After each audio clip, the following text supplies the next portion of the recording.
Les places de concert coûtent de plus en plus cher. C'est des sommes astronomiques. Je trouve ça un peu scandaleux.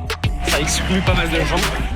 Il n'y a rien à dire de plus, c'est aberrant. Et ouais, par exemple, Bad Bunny vient en concert au Stade Roi-Baudouin à Bruxelles en 2026. Certaines places sont encore en vente sur Ticketmaster pour 400 €. Elles s'appellent Platinum, mais ce sont en fait des places tout à fait ordinaires. Oula.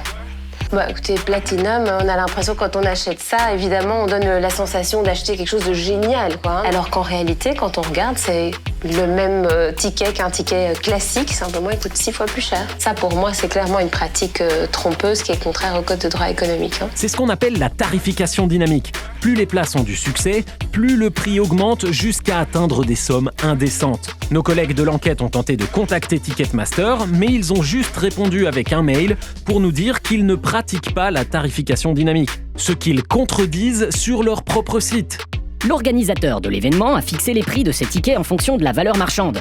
La disponibilité et les prix peuvent être modifiés. Oui, donc de la tarification dynamique en fait. Selon un ancien responsable de Ticketmaster, ce n'est jamais la plateforme qui décide d'activer la tarification dynamique, mais l'artiste lui-même.